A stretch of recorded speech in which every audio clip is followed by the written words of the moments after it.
ಬೆಂಗಳೂರಿನ ಮೂಲೆ ಮೂಲೆಗಳಲ್ಲೂ ನೀರಿನ ಸಮಸ್ಯೆ ಉಲ್ಬಣಿಸಿದೆ. ಕೆಂಪೇಗೌಡರು ಕಟ್ಟಿದ ಏರಿಯಾದಲ್ಲೂ ಸಂಕಷ್ಟ ಎದುರಾಗಿದೆ. ನಲ್ಲಿಯಲ್ಲಿ ಆ ಗೊಮ್ಮೆ ಈ ಗೊಮ್ಮೆ ಬಂದು ಮಾಯವಾಗುವ ನೀರು ಜನರ ಕಣ್ಣಲ್ಲಿ ನೀರು ತರಿಸುತ್ತಿದೆ.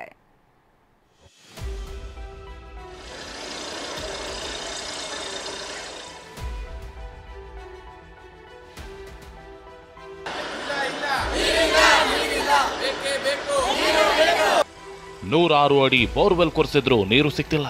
ಪಕ್ಕದಲ್ಲೇ ಕೆರೆ ಇದ್ರೂ ಜೀವಜಲಕ್ಕಾಗಿ ಪರದಾಟ ತಪ್ಪಿಲ್ಲ. ಡ್ರಮ್ಗಳಲ್ಲಿ ನೀರು ಸಂಗ್ರಹಿಸಿ ವಾರಗಟ್ಟಲೆ ಬಳಸಬೇಕು. ಇಡೀ ವಿಶ್ವವೇ ಮೆಚ್ಚೋ ಬೆಂಗಳೂರಿನ ಜೀವನ ಮರುಭೂಮಿಯ ಅನುಭವ ನೀಡ್ತಿದೆ.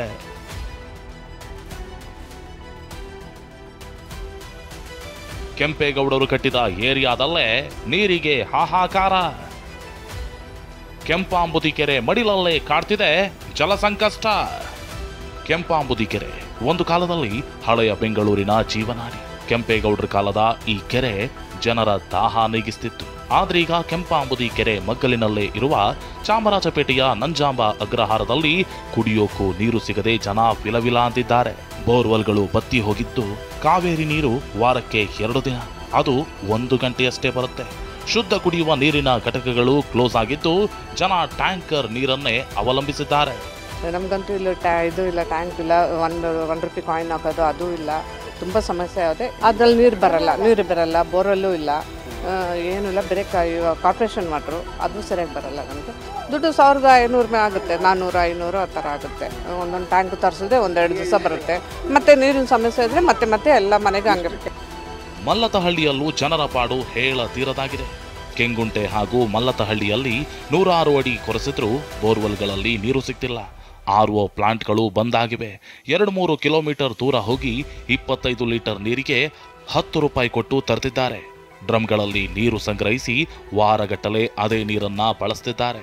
ಇಂತಹ ಸ್ಥಿತಿಯಲ್ಲಿ ಬದುಕೋದು ಹೇಗೆ ಅಂತ ಮಹಿಳೆಯರು ಕಿಡಿಕಾರ್ತಿದ್ದಾರೆ. ಬೇರೆ ಏನು ಕೇಳ್ತಾ ಇಲ್ಲ, ನಮಗೆ ನೀರಿನ ಸೌಲಭ್ಯ ಮಾಡಿಕೊಡಿ. ನಮಗೆ ಕಾವೇರಿ ನೀರು ಇಲ್ಲ ಅಂತಂದ್ರೆ ಯಾವ ತರಕ್ಕಾಗುತ್ತೆ? ಬೋರ್ ನೀರು ನಮಗೆ ವ್ಯವಸ್ಥೆ ಇಲ್ಲ. ಬರೋ ಟ್ಯಾಂಕರಲ್ಲಿ ಹಿಡಿಯೋದು ಎಷ್ಟೊಂದು ಹಿಡಿಯೋಕ್ಕಾಗುತ್ತೆ ನೀರು. ಸರಿ, ಇವಾಗ ನೋಡಿ ಬೋರ್ ಆಗ್ತಾ ಇದ್ದಾರೆ, ಖುಷಿ ಪಡ್ತಾ ಇದ್ದೀವಿ.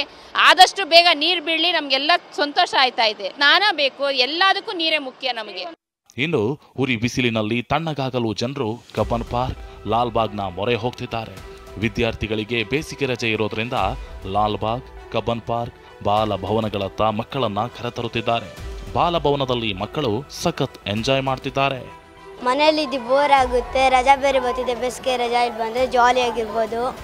ಎಲ್ಲ ಆಟ ಆಡೋದೆಲ್ಲ ಇದೆ. ನಾನು ರೋಲರ್ ಕೋಸ್ಟರ್ ಆಡಿದೆ, ಟ್ರೈನಲ್ಲಿ ಹೋಗಿದೆ, ಬೋಟಿಂಗ್ ಮಾಡಿದೆ, ತುಂಬ ಎಂಜಾಯ್ ಆಗಿದೆ. ರಣ ಬಿಸಿಲು ನೆತ್ತಿ ಸುಡ್ತಿದೆ.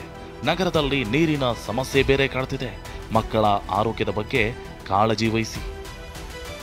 Bureau report, TV9.